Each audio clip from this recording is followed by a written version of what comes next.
Good morning, everybody. So, this is episode 9 and kicking off my damn birthday week. And I am super excited to have the first guest be Andy Lamb, who is Amazon FBA Entrepreneur, and going to drop some knowledge because this isn't some drop shipping stuff that you might have heard of. He's doing something new. So, Andy, welcome to Sheckiiville and introduce yourself to the viewers. What is up, sheckiiville? My name is Andy. I've been selling on the Amazon platform as a private label seller, purely e-commerce for a few years now. I've scaled my business to above the seven-figure range. I've started YouTube channels, Instagram pages, all around and specific for the Amazon FBA space. So if you're interested, yeah. All right, so let's talk about this. What is Amazon FBA? I think everybody's heard of drop shipping and kind of the noise, but this is something new. And when you first told me, I was like, oh, yeah, you definitely need to come on Sheckiiville and drop some knowledge. Yeah, so Amazon FBA, I mean, everyone shops on Amazon, but I guess they don't really know the logistic backgrounds of it. I mean, Amazon has gotten so big because of how seamless its shipping and fulfillment is. Yeah. So FBA stands for Fulfillment by Amazon. Primarily how it works is, whenever somebody places an order and you have listings up on Amazon, Amazon goes and does all of the hard work for you. So they'll go grab your product from their fulfillment centers, package ship it to your customers and get it to them in the 1 to 2 day shipping. So you're able to leverage that system to create huge brands, scale businesses. Even if you're just a one-person business, you don't need to invest in any warehouse space or anything like that. It's a very seamless and very scalable business. So that's primarily what Amazon FBA is, in short. Yeah. Yeah, no, I love it.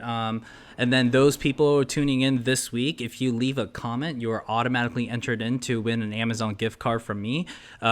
Just because it's my birthday week, and instead of the money for parties or anything that I would have during this time, dinners, I can't go out. So, let's totally let me do something good with it and give it to you guys. So make sure you can leave a comment and maybe even get a comment to ask Andy so I can put you on the live stream. But Andy, what I want to dive into is why you were so profitable using off Amazon. And I'm sure you've been asked this a lot, but why, what is going on in that space that is making it for other people to get that slice of the pie? And like for you, like you've grown your business, what, seven figures plus? Yeah. So a lot of the reason why a lot of people are able to do this, especially, I mean, it was a lot easier maybe 6, 7 years ago. Yeah. But Amazon was huge and they had so much of the demand, but the supply wasn't really there. So that's what made it really easy for a lot of people to just kind of hop on and almost sell anything. A few years ago, right? You could probably hop on and sell spatulas and make hundreds of thousands of dollars on a monthly basis, which is crazy. So I think that's what a lot of people are seeing now. It may be a little more competitive, but the game just has changed and it's kind of up to people or new sellers to adapt. So it's no longer the case where you can just hop on and sell a spatula because it's super competitive. But if you were able to differentiate and sell, a spatula set with like all the kitchen utensils included, that would kind of bring in a new audience. That's where you would kind of be able to succeed and thrive, and get, customers where you're able to add value to certain items and, get more customers where other people aren't.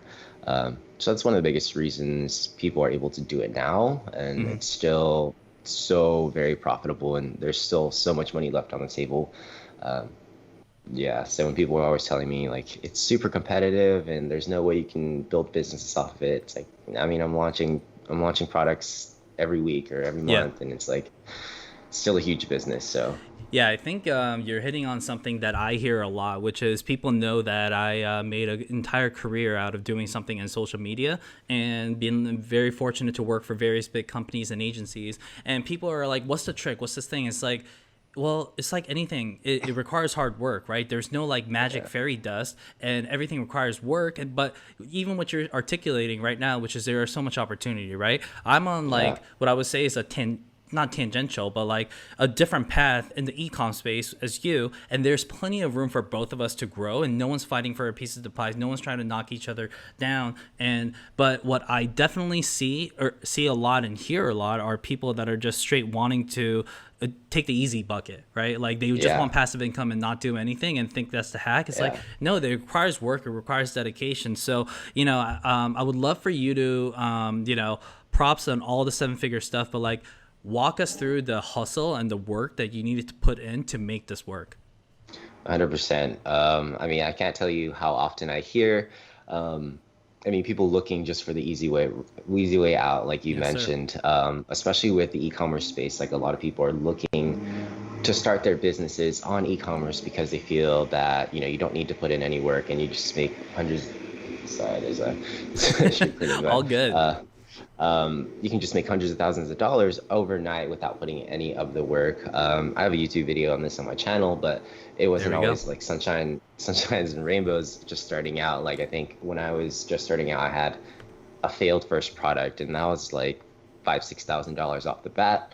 I was still working my 9 to 5, so that was still like a good amount of money for me. But for me, it was the fact that I knew that the business model could still work. I still saw some proof that it would work.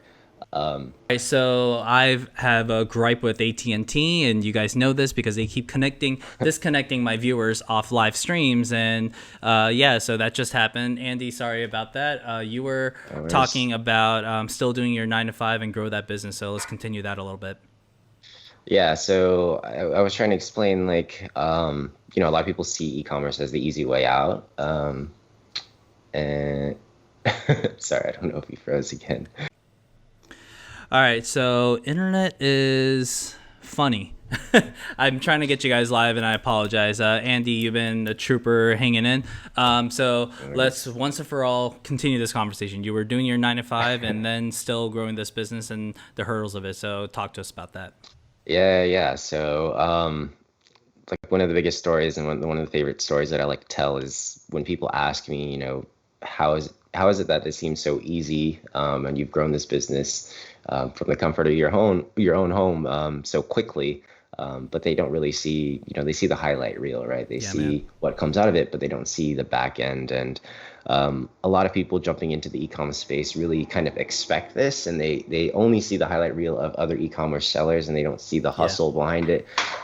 So as mentioned, like I've lost probably initially when I was just starting out, maybe like at least $10,000 off of just failed products. Because not every product you launch on Amazon is going to have success. As mentioned, it's a little more competitive than it is before. But if you look on YouTube and you just type in Amazon FBA, there's tons and tons of people putting out content, and they'll try to sell you this. Most of the times they're trying to sell you a course. And they're going to tell you, like, within the first few months you should be able to hit that 6-figure business super quickly. And it's like there's a lot of hard work that goes into the back end of it. And I think the biggest takeaway that I could personally give is just to kind of persevere and stick with it, because once you're able to learn it and just have a good grasp of the business model, you're able to kind of scale really quickly and just stick with it and grow. It's not always like with any business, there's no guarantee. So you kind of just have to roll with the punches and learn what you have gone through, learn from your mistakes, and just keep growing. So. No, I love that because, you're honest enough to say, like, hey, when I first started, like, there was a loss, man. Like, it was not even just like a loss of like a couple $100s. It was a 5-figure loss, right? And I think people underestimate, like, there is risk when you're doing this, right? Just because you're working at home or doing something, like, it doesn't mean that you don't have a potential to fail. Like, I think people always want to look at the easy way out. And I think if you look at the guests that I have on, and kind of what I'm trying to do here is to make sure that everybody knows that these people all took a risk, calculated risk, if you want to call it that, and then they worked their asses off. And this is why now you're able to share on a live stream with me, like, what's going on and like the things, and be able to share some knowledge. But yeah, man, there's no easy way out. So to continue off that, you were working a 9 to 5. So what was that? And then, as just an Asian male, I would love to know what you told your parents and see what their reaction was to this transition. that has yet to be disclosed to some people. Ah, okay, all right. Well, I Yeah, will block your so parents from the stream. so yeah, I was working the 9 to 5. I went to school. I was in biotech. So straight out of school, I went the traditional route as an Asian person, trying to be um, that ideal Asian kid, right? Yeah. So I went the school route, finished, got a job. I was working in agricultural, doing a lot of like microbiological work and research. I was at the USDA Department of Agriculture for about 3 to 4 years, Hmm. just doing research. And I think it just got to the point where it just seemed so draining, and I didn't really want to show up to work anymore. Yeah. It took more effort to like get up and get ready to go to work because it's not something that I wanted to do. And I guess during that time, during like the 3 to 4 years, I had a friend that was in the Amazon FBA space too, and he Hmm. was doing pretty well. And of course, he was selling me the highlight reel, right? He was like, Yeah. "Yeah, Yeah. man, it's an extra, 60, $70,000 in profit annually." And I was like, "Yeah, I could use an extra 60, $70,000 in profit annually." Yeah. And at the time in research, like science, it's hard to get paid a lot. So I was like, or even like a survivable amount in the Bay Area, Yeah. it's Yeah. kind of difficult. Yeah. Hmm. So I just decided to give it a shot. So I was doing it part time for like a year or two, and within that span of time, I was able to grow it into, I think I hit like a 6 figure revenue mark, There you go. which wasn't a lot, but it was proof that something I could make something of this. And Yeah. I think it was just one day I was working in China at the time, and I was there for a business trip Hmm. because we were working on some projects over there. And I'd come back and I was like, man, I really don't want to go back to the Yeah. lab. Yeah. Yeah. So I think a lot of people go through this too, and a lot of people have this day-to-day dread, Hmm. but it's that comfortability that I personally didn't want to be in, and I didn't want to see myself in, and the long-term aspect of it as well. But it just kind of took one day, and I was like, I can't do this anymore, Yeah. and I need to see where I can bring this Amazon business. So that's kind of what I did, and I honestly do not regret it at Yeah, man. all. And again, it's been about a year since I was able to do so, and it went from that 6 figure business to passing seven figures. So There you go. Yeah, man. I think self awareness is super key.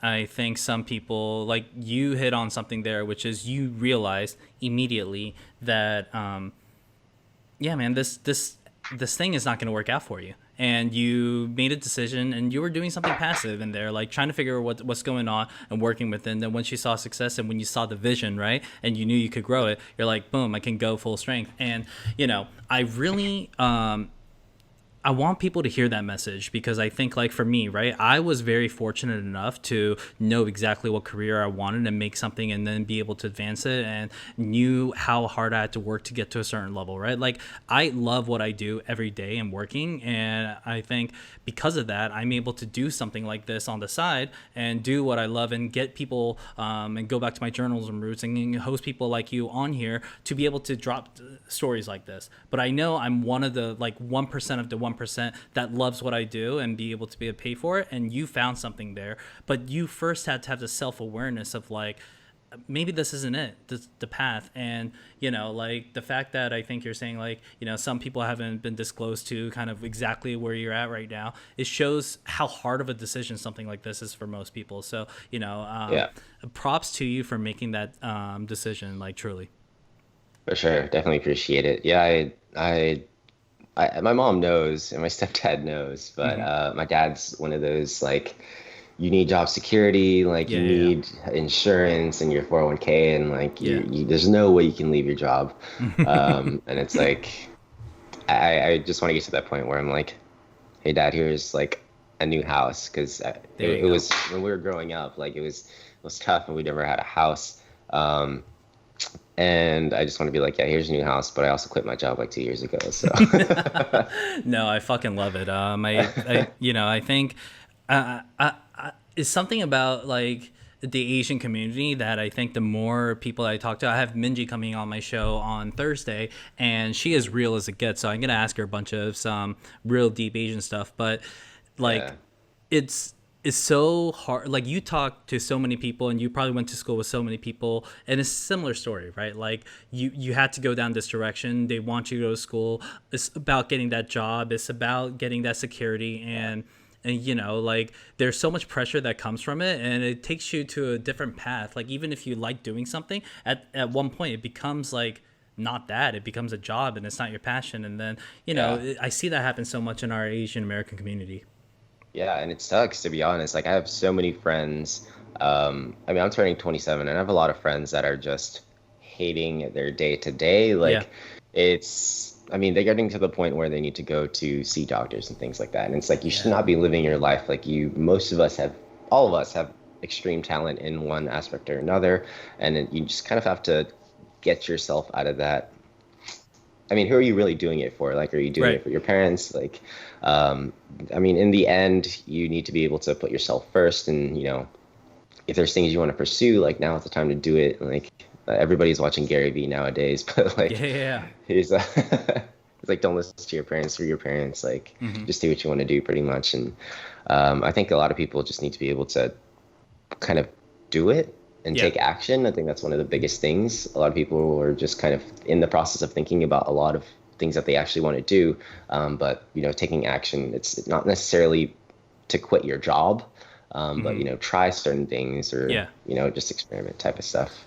It's so funny you mentioned Gary Vee. I got basically my start like when I graduated college. I moved to Austin, kind of just all in, right? And he released his book, Jab, Jab, Jab, Right Hook, then.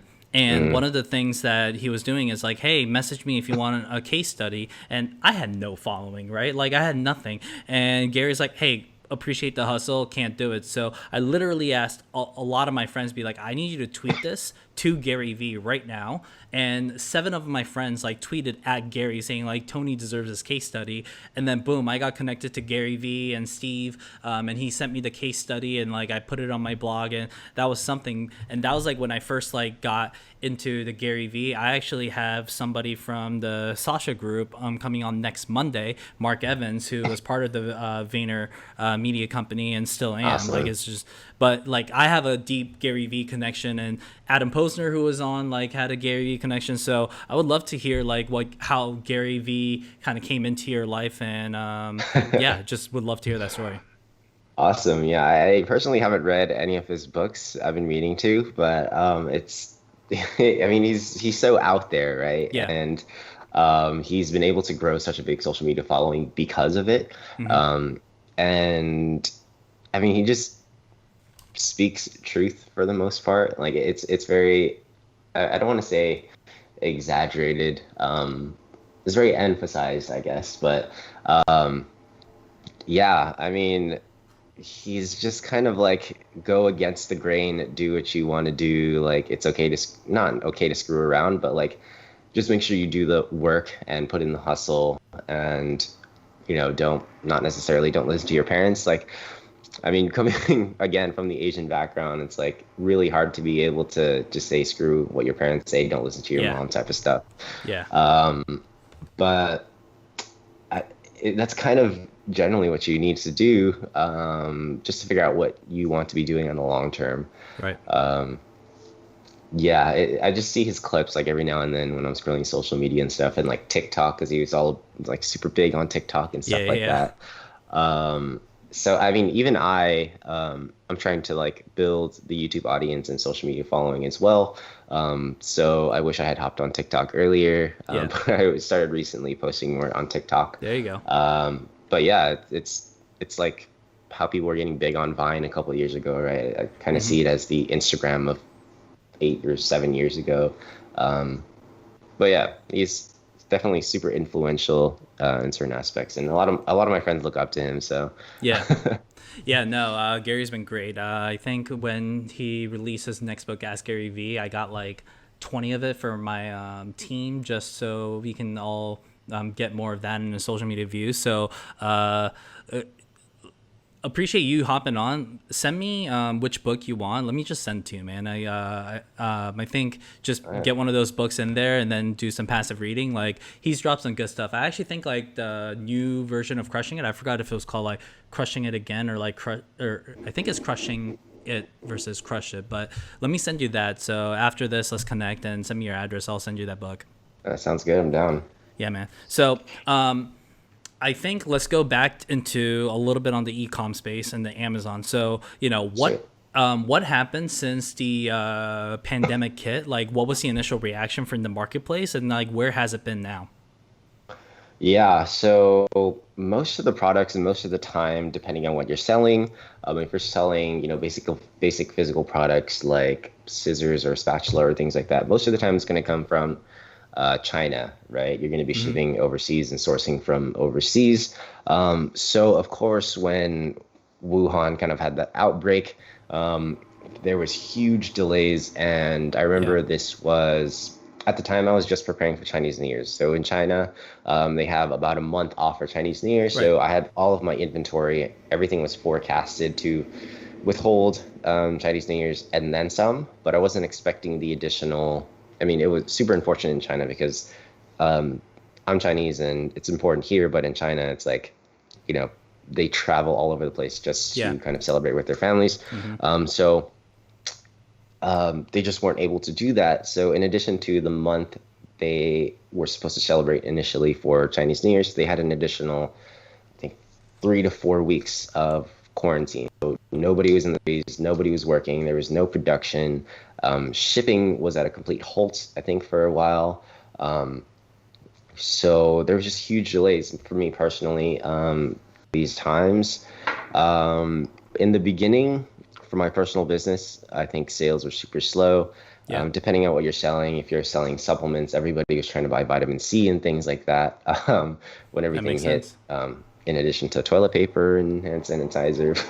Yeah. So some people were seeing huge increases in sales. I saw a slight decrease initially, but as mentioned earlier, like I've hit new highs during these times. So there's going to be a shift for sure. In my personal opinion, people who weren't used to shopping online will now only shop online or will Yeah. shop more so online. So, I mean, uh, Jeff Bezos right now is laughing to the bank because most of his, I mean, there's so much traffic on Amazon right now. So, Yeah, I yeah, think people. What I love about that story, when you even told it earlier, is that you were down, but there were still opportunities, right? And then you found those yeah, opportunities, or seeing people find those opportunities and stabilize and hit new growth. Like I, I, during this pandemic, I think the best thing that I've seen are the people that I thought like had potential, or like was like, this person seems like a real deal, like they're doing all these stuff and they're like now speaking the talk or walking the walk, because they can they're like rising through this pandemic and figuring out something. And then some people who yeah, are just straight fake, right? Like fake entrepreneurs who just claim that they're doing all this. They're very quiet, or like they're doing something and they're just chilling watching Netflix, or it makes me really appreciate those people, because is who you are when everything's down. Like, how do you react? And I love yeah. the fact that you're able to figure out and hit new goals and things like that. And I really hope that people that hear this, is like, it doesn't matter how big or small your business size is or what your ambition is, but never fold and continue to innovate and figure out new ways. Yeah, for sure. And I think during these times, like I hear a lot of people just wanting to do certain things, and I mean, I'm not knocking like Netflix or gaming or anything like that, but it's like you have a lot of things that you want to pursue, and we've been home for almost 2 months now, and Yeah. for most people, there's no real excuse to say that you don't have time, or if you wanted to accomplish a new goal, there really isn't an excuse for why you're not able to do so, in my personal opinion. But yeah, I mean, with Amazon specifically, like I have a few students who are just starting to launch their products, and they're really taking this time and opportunity because, I mean, for my personal opinion, on the Amazon space right now, it's probably the easiest time it has been within the last few years to launch new products, just Mm. because there's so much online traffic right now, and The demand is low, as well as, ad costs are really low, or a lot lower than they have been before. Yeah. So, I mean, it's a good opportunity right now for Amazon FBA specifically. But yeah, yeah. No, talk about that. I think I've seen in advertising which ecom brands have been doing really well, or even like some retail brands to even a lot of people surprised. But what is an ecom in Amazon space right now doing well, and educate the viewers like what they should be thinking about?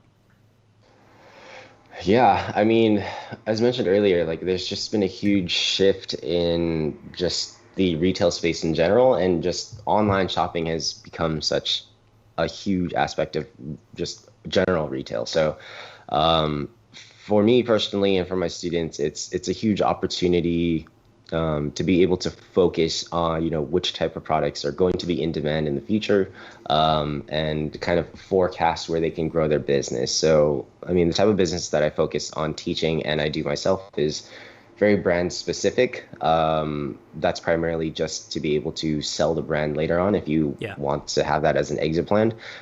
So just being able to do a lot more market research.